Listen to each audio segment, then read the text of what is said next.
the intro, and then we'll get started right into it. Mm-hmm.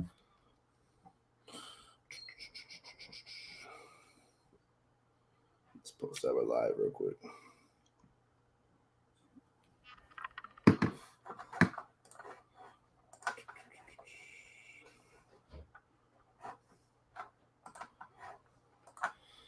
All right, cool. You good to go? Mm-hmm. Perfect. What's going on, people? The internet, it's your boys, the Heat Check, and we are back at it like a bad habit. If you want something, you got to go grab it. Today, I am joined by independent wrestling star Bryce Donovan, member of the Shook crew. How you doing today, man? Good, dude. How are you? I'm doing great. Let's jump right into the easy question here. Can you introduce yourself for those who may be unfamiliar with you? I'm Bryce Donovan of the Shook crew. Best tag team on the indies right now. Going to be the best tag team. Yeah, that's pretty much it. Wrestled, trained at a Creative Pro. Wrestled for a bunch of places in the Northeast, and hopefully more in the future. Perfect. How were you introduced into pro wrestling, if you don't mind me asking, and what made you kind of want to get into it? Introduced to the concept of it, or into training for it? Both.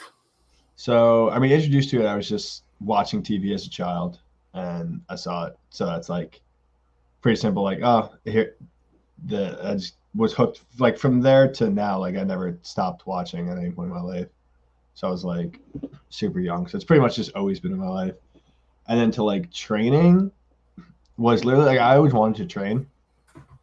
So I just literally needed a place to do it.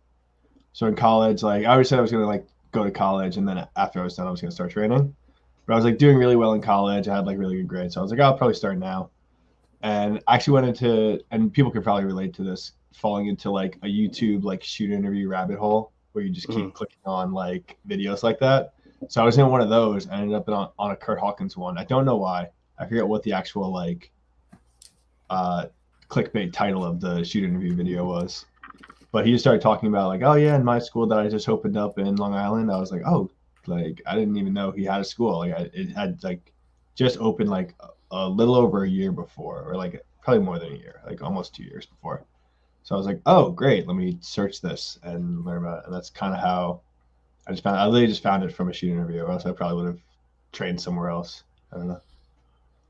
So were Creative Pro shows, were those your first experience with competing in front of a crowd? Yeah, so I debuted really soon after I started training, like 2 or 3 months after I started training on a Creative Pro show. And then, yeah, that was pretty much, I just did that for my early career, was just a lot of Creative Pro before branching out. But yeah, Cap's a great place if you want to start, because it has good shows that you can be on. Now we have Cap TV that runs every week, which you can get on that also. So a lot of opportunities for newer people who want to start training to get on and work on themselves. At Creative Pro, you're trained by just Brian, or was Brian Myers, trainer? Brian Myers and Pat Buck, and then when I started, Alex Reynolds of Dark Order and VSK were the two other assistant trainers, not really assistant trainers, but whenever Brian or Pat couldn't come, they would be the people who would come run classes. So we're stay after to help. So pretty much those 4 would be the main trainer people. Dope. So I was researching some of your social medias, looking through some of your posts to kind of get some idea of some of the stuff that some people might not know about you. And I saw that in 2017, you were backstage as an extra on a SmackDown episode. Oh, yeah. Segment with AJ Styles. Yeah. How did that come about? It's extra work. People get hit up for it, so they hit me up for it. And literally, it's that part wasn't even oh, hey, we need you for a segment or anything. We need you to come do this. It was literally just oh, here, can you come here? Stand here real quick. And they just stood me there. And I was just drinking a Coke, which I don't drink anymore. But I was drinking a Coke. And actually, yeah, it's right over here, actually. I had this Coke right here. Here it is. This is actually it. This is actually the Coke I was about to drink on Live SmackDown. Decided not to drink it.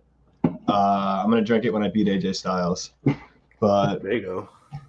Yeah, and he just walked by, and that was it. It was just a funny it was just like a weird like thing. So it was like I was like, oh yeah, you're on TV. I was like, yeah. I mean, I was standing there almost drinking a soda.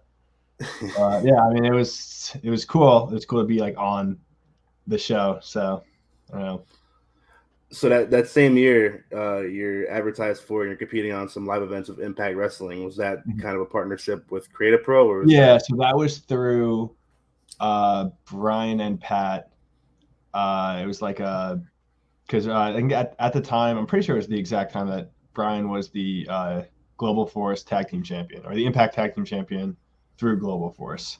Mm-hmm. So they were using this venue that we'd been running at St. James. So it was kind of like, it was like, oh yeah, can we get like some of our guys on? Like obviously we were around. So it was supposed to be a tag match with me. It was supposed to be me and Pat Buck versus Max Caster and Johnny Clash. But it got changed like last minute. Pat got moved to a different match, and so it just became a triple threat. But yeah, that was super cool. That was like the first time I was like, I loved TNA as a kid. Like I watched TNA all the time. So like that was sweet, and it was a 6-sided ring, which I'd never wrestled in before, and had not wrestled in since, which was interesting. It was a triple threat, so it was like it was easier, but yeah, it was still it was super weird being in a 6-sided ring. But, like the show was always wondered about packed. that. It was like a loaded up Impact show. They had like Lashley was on it, and Morrison was on it. Was it a house show or was it TV? It was a live event. Live event. Yeah. But it was really cool. I was really happy to be able to just be like, oh wow, I just wrestled for TNA or Impact, either whatever you want to call it. But yeah, that was awesome. And I was super early too. That was like a year in maybe, so, or a little over a year in. So to have that so early is just like again a testament to Creative Pro and the connections that exist. And that was early. Like now it's even like greater for the connections you'll have at Creative Pro. But there's so many guys I've seen come out of there that are like on TV now even. Yeah, I mean, there's a full generation of MJF, Chris Stat, Max Caster, Mark Sterling, Bear Bronson. And that's not even like including like the indie people now, like me, Bobby, Aaron Rourke, Slade. Like, yeah, I mean, it's the best. It's the best school. I'd say that I every podcast I've ever done, I end up saying this at some point, but it really is. It's the best school. Like, there's no competition for it. Even though there are other good schools, but I'm obviously biased. But I myself I've always wanted to get into training for it. It's just something that I'm still looking into myself, and that's definitely a place I've been researching, looking into. Definitely, I've always heard good things about the place. So yeah, man, it's great. I mean, there's other like it really depends where you are. If you're in the New England area, NEPA is a great school. Obviously, a lot of great people have come out of there. If you're up higher up in New York, the Buffalo School. Obviously, like Dan Garcia, that whole group's from up there. So there are options depending on where you live. But I'm going to be a huge biased shill and say that our place is the best. So around that same time, you're appearing for Impact. You're making that backstage appearance on WWE. Probably about, I think, a few months, if not a year or so later, you formed the Shook Crew with Bobby and Max. Yes. How did that come about? So we were just kind of doing this YouTube show. Me and Max were going, and we asked Bobby, who had like just started training. We're like, oh, hey, do you want to like come with us? Do you want to like hop in the car? We'll go. Maybe you can like do something. And we end up going and got thrown into a 6-man tag there where he was on our team. And he was like still super new. He was able to have matches, but he was still like super new. So it was like a 6-man where, but like it just kind of grew from there. We just kind of like, we're like, oh, that was really fun. And we like shot some like promos that were like really funny. And we were like feeding off each other and just having fun with it. So we just like kept doing the YouTube stuff, and we were all at Cap as like separate things. So we were just doing the YouTube stuff, and we were just enjoying it. And then we shot the first music video we did, like this diss track on our YouTube channel. We put it up, and it just got like super popular. It got like I think it went to like 30,000 views or something like that. And we were like, oh damn! Like we were still super early. We hadn't had anything that was like even close to like that kind of like people watching. So then it just like grew from that, where we're like, oh, like maybe we could do this at Cap and make it an actual thing. So Brian was into it. He put us together. I think either our first or second show, we main evented a Cap show, which I'd never done to that point. So yeah, it was a really cool like it was really organically formed by just the three of us enjoying like being around each other and like shooting stuff together. You can definitely tell you guys are good friends, and you guys all have like charisma that just feeds off each other. It's crazy. Yeah, it's really fun. The when you guys did all the music videos, did you all write your own stuff, or was that all Max? Or? Yeah, so Max makes the beats and writes his verses. I would write my verses. Bobby tried, God bless him, to write verses. He was not really able to, so he kind of ended up becoming the Little John of the group and just doing ad libs and stuff. But he's actually the video editor of the group. Like all the videos we made and a lot of videos like happen and everything like are edited by Bobby because he's like super good at that. He went to school for that. He's great at that, and that was kind of like his like angle on the videos. So even though he couldn't rap, which like why would he be able to rap anyway? That's such a weird thing to expect of him. But he like the videos just don't happen without him because of how like we could have tried to edit it, but it wouldn't have been close to how he could do it. So looking into it, it seems like your guys' first real kind of bigger break came working with TTS Wrestling on YouTube. I know. That's where we like started. Yep. So that channel in particular, Grimm's had a lot of names that have moved on to do big things. MJF, Falaba, Thunder Rosa, Casey Navarro, you guys. Yeah. How was working with Grimm and GTS? Was that so? Grimm's fun. Like a lot of people at the time kind of like looked down on it because it was just like you're going to Grimm, you're wrestling in a warehouse on a YouTube show, which in hindsight, ahead of its time, kind of because that's what a bunch of people were doing last year during COVID. I guess if you could say ahead of its time, it's a little overboard, but yeah, man, it was fun. It was just like go and have fun and do these like it was like a kids show. It was like a Saturday morning kids show wrestling promotion where there'd be like these silly stories and these wacky characters and they're all like just having fun and being like ridiculous. I really enjoy it. And a lot of people look down on it mostly because it was so popular at the time and they were not popular. So I really had a lot of fun with Grimm. I don't know if he's even still, I don't think he's still running like a weekly thing like he was, or I think it was like daily. He still posts pretty like at least bi-daily. I know he's still. I see him still post stuff. I don't know if it's the same kind of like daily wrestling show, but yeah, I had a lot of fun at Grimm's. We wrestled like the Beach Bums there in a match that I still love. It was just an over the top ridiculous match with the 3-on-3, but I really like a lot of the Grimm stuff we did. I had a lot of fun with. I was watching a video the other day. It was the Shook Olympics. It was you. And yeah, that was fun. See, that was like the thing. We would just go and it would just be like, hey, what if we did like this? Like it's the Olympics, or we did like a court case, or we did like we murdered the Beach Bums pineapple, like their pet pineapple. It's just like fun, over the top stuff, and it's stuff I enjoy. I was like, I never watched it like before or after, but I enjoyed doing it. Yeah.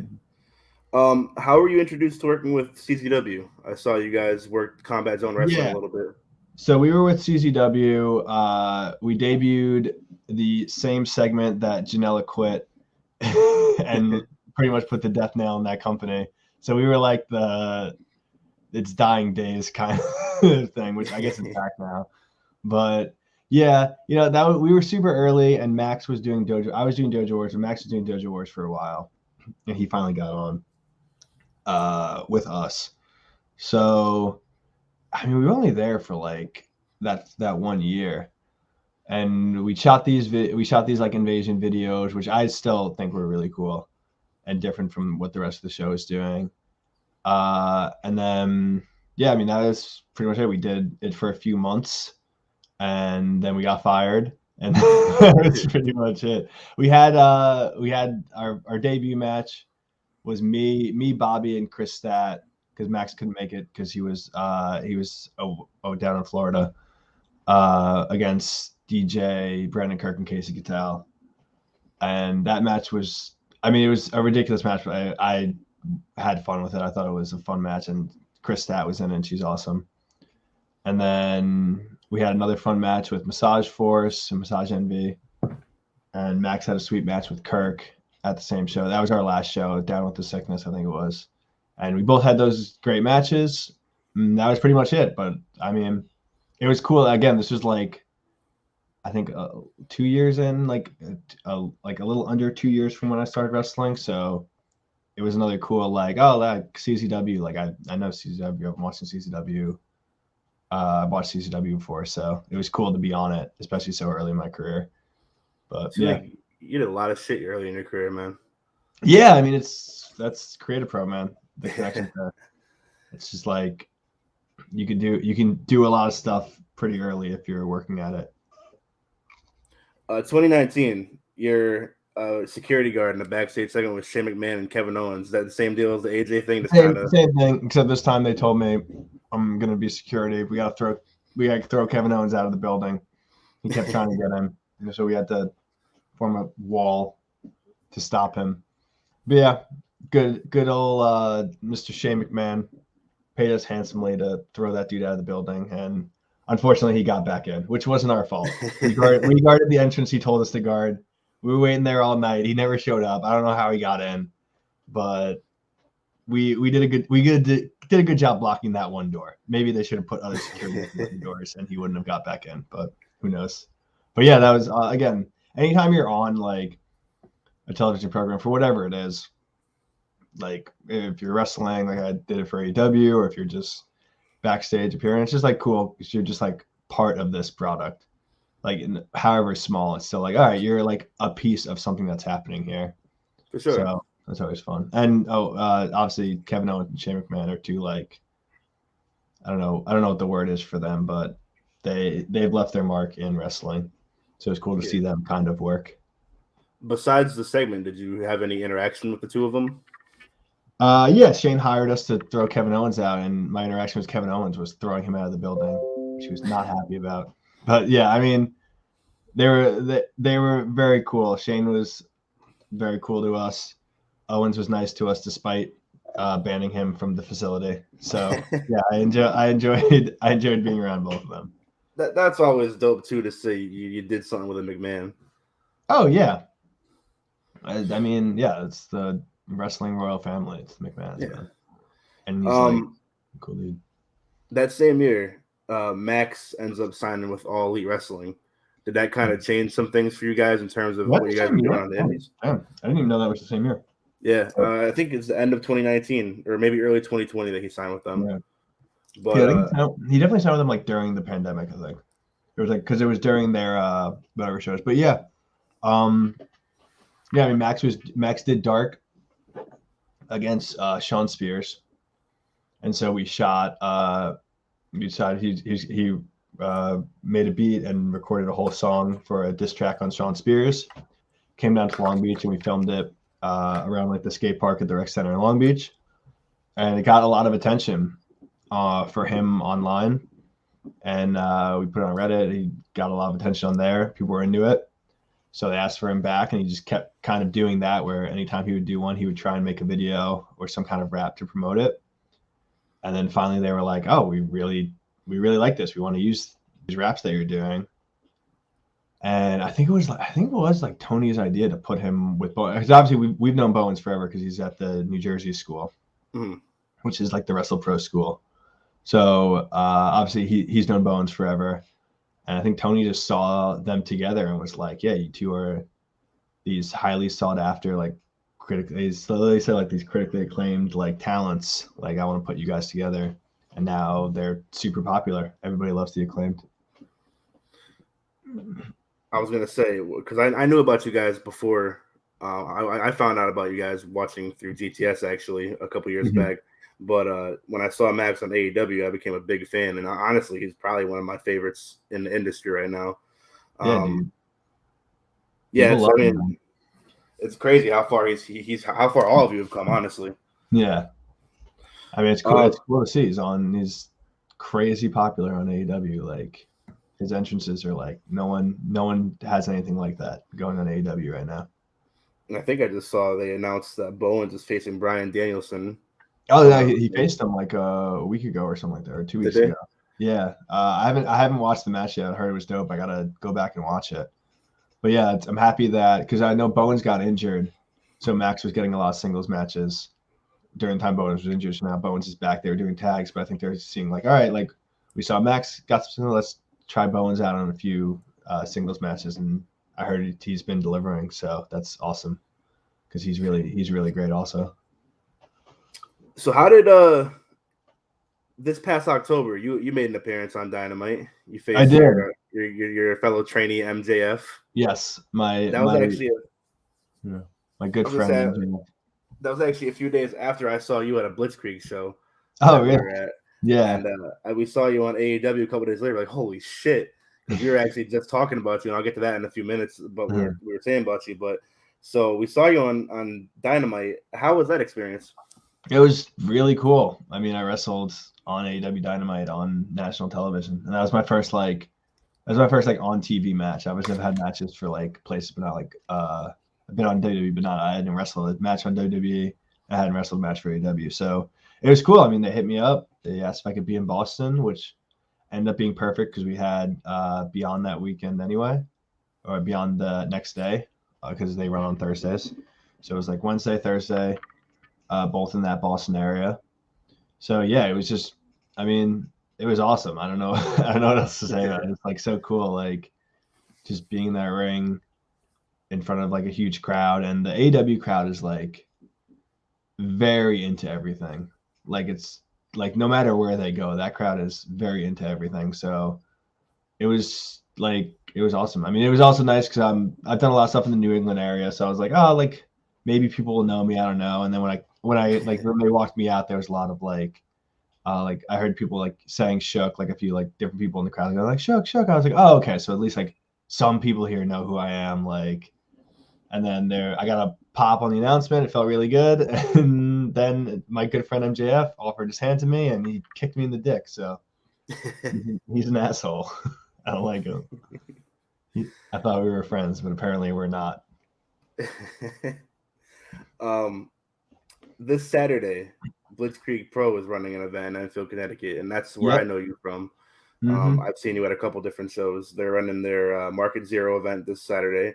Bobby's competing in a ladder match. Max Caster's appearing to face the former Aiden English. Should we expect to see you there at all? Yes, I will be there. I will be competing. My match has not been announced yet, but I am confirmed going to be competing there. And I don't know if I'm allowed to say, the day before their secret show, I'm also wrestling on that. Spoiler. I'll be on both of those shows. It's Friday, Saturday, and I'll also be Sunday at FET for Beyond Wrestling. So big weekend coming up. I'm really excited for it. I really can't say any of my matches. It's all good. They're gonna be cool. They're gonna be really cool. I'm excited for Saturday because I'm part of a group called Catch Fitness Gaming, and we're actually sponsoring the Max versus Matt Rewalt match that's happening that night. Yeah. But last time we saw you at Blitzkrieg was the last time you guys were in Enfield in October. And I just wanted to say this to you myself. We were talking, and you had the segment where you came out during the match between Kirby and Bobby, and the turn at the end, and this you standing over Kirby at the end. We saw you, and bro, honestly, we all said to ourselves afterwards, you look like a fucking star. Excuse the language, but you just look like somebody a company needs to build around at some point, man. Dude, I agree, and it's gonna sound arrogant, but I see myself. I mean, I'm enjoying the ride right now on the Indies, but I know where I want to be and where I can be, so I'm really pushing to make it there. But if I have to knock Kirby Wackerman out to do it, like that's fine. I'm fine with that. That kind of leads into my next question. I don't know if a lot of people have sometimes they don't want to say exactly what their aspirations and goals are because sometimes messes with the mental on it. But where do you see yourself kind of in the next year, 5 years, 10 years?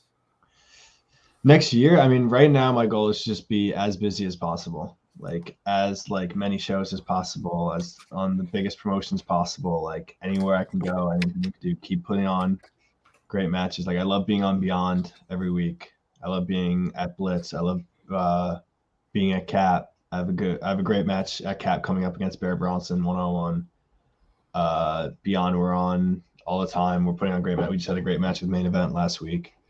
Like my goal right now is just to just do as much on the indies as possible and really be that group. And there is like a group forming right now, like especially at Beyond, of like kind of like the new group there with like Shirk Crew, Alec Price, Becca, Waves and Curls, Main Event, like that whole new really started like this year getting really out there. So I think it's a really cool time in indie wrestling and around this area for some great matches coming up. So I mean, that's where I see myself doing right now. I'm enjoying just doing as much on the indies as possible and having that section of your career.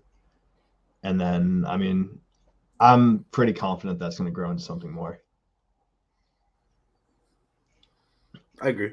You mentioned the indies being a great place right now. Are there I hate to bring up all the releases that happened because it's a shame that a lot of them got released from contracts. But with so many people on the independent scene right now or on the free agency scene, are there any particular dream matches that you have that you want to have in the next couple of years? God, there's really like, I mean, one of the ones I really want to do, and this is like a close one, but I mentioned like the MJF, Max Caster, like Chris Stat, Barrett Bronson, Mark Sterling. Like, I want to wrestle all 5 of them and beat all 5 of them. That's like something I really like. I really want to do that. I want to like, because they are kind of like the legacy group at Cat right now, and I really want to go against all of them and like try and create that for myself.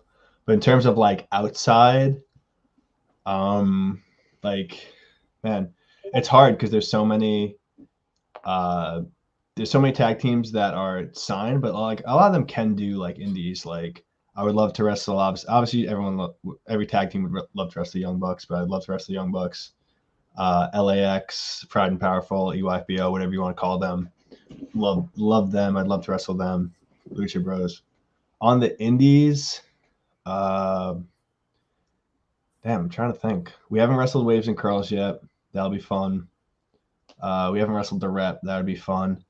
The other main event, not the fun circus main event, but the scary gigantic main event, they're on my list of people not to wrestle.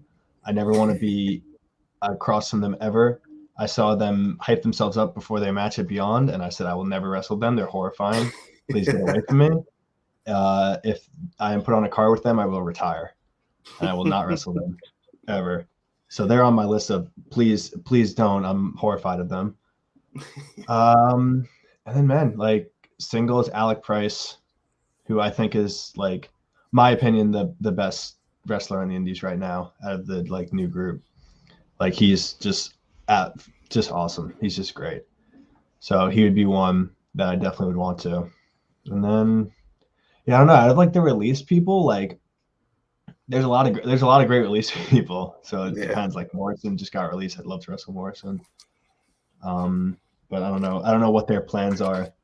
I know a lot of the release people like decided to like take some time off. Like everyone was really excited when people got released because they're like, oh, I can see them. But it's like, oh, I mean, a lot of them have done stuff for a while and they might want to like chill for a little bit. Like I know like Tyler Breeze is like hanging out right. Like he's not really like, oh, I want to go right back in and start like hurting my body again. He's like, I'm gonna recover. So that would be another Breezango would be an awesome tag team match. But it's whoever is there, we're gonna wrestle. And if they're great.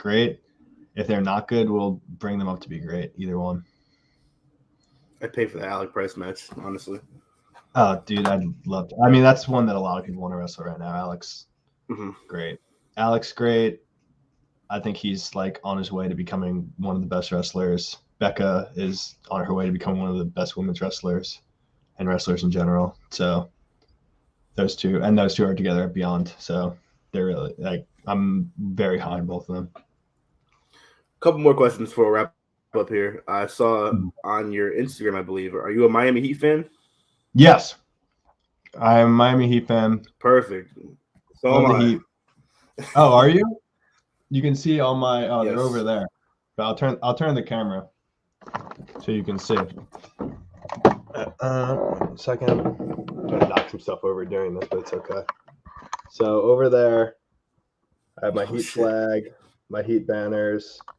The frame that you can't see against the wall is a giant photo of Dwayne Wade signed with he signed it 06 Finals MVP. I love that. It's like one of my favorite things that I own.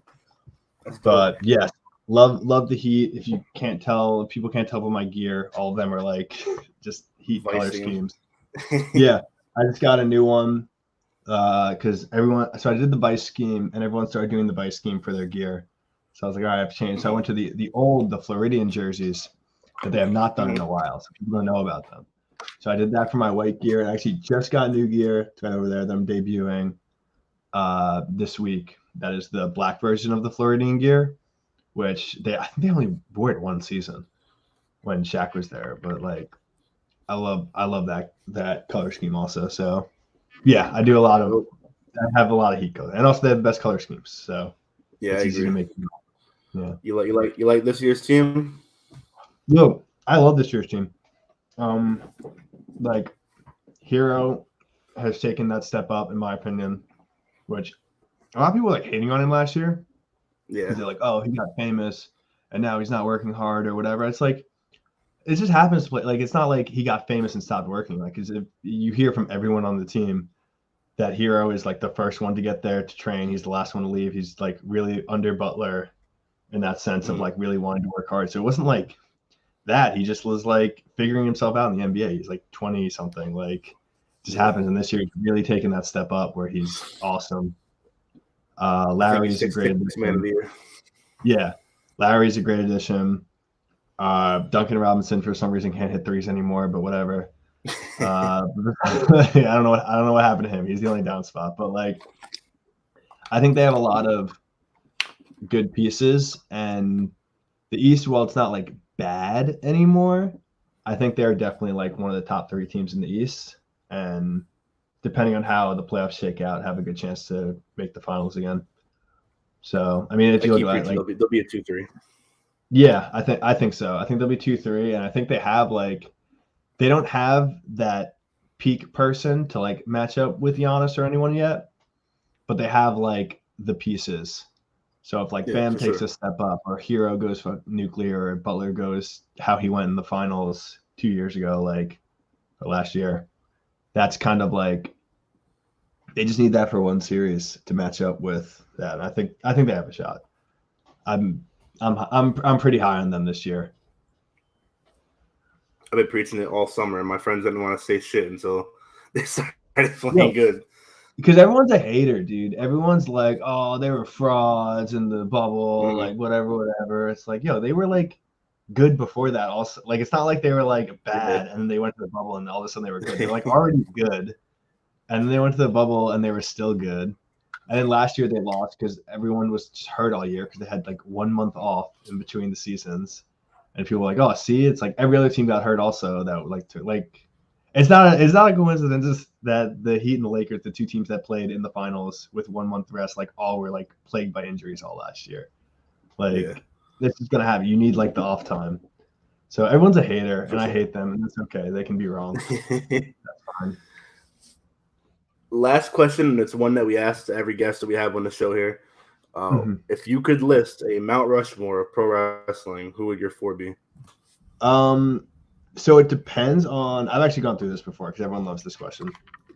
It depends on like who I see as like the star, like the biggest, like most important people in wrestling, and who I think are like the best wrestlers. So if I went like the biggest, like the Mount Rushmore, like as it exists, of like who's like the biggest, most important, I would do Hogan, Flair, Austin, Cena, just because Hogan was like the biggest at that time. Flair was like also one of the biggest at the time.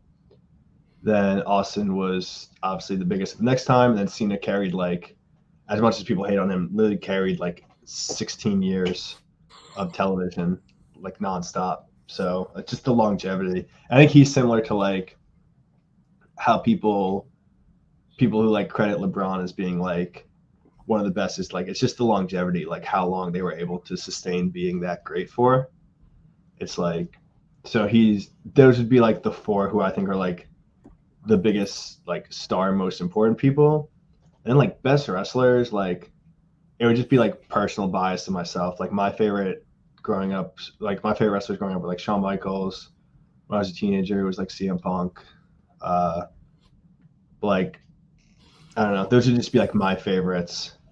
And I don't know, it's hard. Wrestling's so subjective.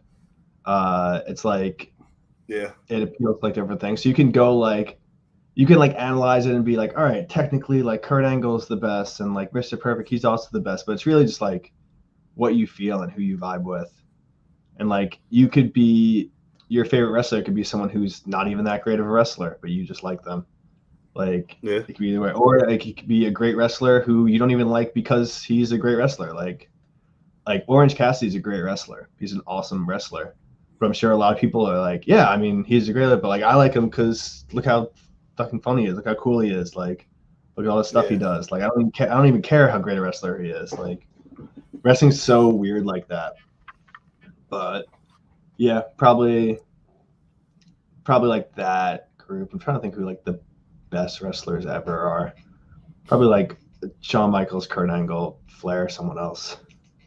Whoever you want to say. Danielson honestly is like going on a run right now to be like one of the best wrestlers ever. So he's on a big legacy run right now. So that's been exciting to watch as someone who's like a fan of like how people are viewed historically and like their resume. Like what he's doing right now is like such a great late career run, even though I guess he's still clearly has a lot more left in him. But yeah, he's had one of the craziest careers. He might honestly get up there at this point. But yeah, for sure. I've always had, I think my top four, last time I said it, was Edge, Jericho, Shawn Michaels, Jeff Hardy. Yeah, okay, so we have pretty similar because Jeff Hardy was like my first favorite wrestler when I was a little kid. And then Edge was like always my number two guy. Like Shawn Michaels was my number one and Edge was my number two. And then like when Shawn Michaels retired, like CM Punk kind of became my new number one. And like Edge was still number two. So like he was always like one of my top ones. So like yeah, no, I think we have pretty similar likes. Well, all right, man. I appreciate you coming on the show today. You got anything you want to promote before we wrap things up here? Follow me Twitter, Instagram at Bryce D Shook. Pro Wrestling Tees, Shook Crew. Go to that, buy merch from us. December 12th is Creative Pro. Happy holidays. It is sold out, but it'll be streaming live for free on Twitch, the major pod network Twitch channel. That's a huge value. It's a live stream for free, and not a lot of companies do that. They either don't live stream, they'll air it delayed, or they'll live stream it behind a subscription or something. This is completely free. You can watch it Sunday night, December 12th. Matt Cardona's on the show, Brian Myers on the show, myself versus Barrett Bronson, Max Caster versus Mark Sterling. Like it's loaded up with AEW people, with Impact people, with indie people. It is everything you want. So I think everyone should be watching that on December 12th, Sunday night. For sure. Everyone go check that out. Again, thank you so much for coming on the show today, Bryce. Appreciate you taking the time out of your day. I look forward to seeing you Saturday at Blitzkrieg. Definitely, man. I'm looking forward to it. I think it's going to be a great weekend. And otherwise, that's going to be it. Go and follow the Heat Check on Instagram, the official _Heat Check. Follow us, the Heat Check Network, on twitch.tv/official Heat Check, and follow us on Spotify, YouTube, and Apple Podcasts. Shout out our sponsor for today, Raise Energy, discount code Heat Check for 15% off at checkout. And again, one final thank you to Bryce for coming on the show. And I hope everybody has a great weekend. And peace.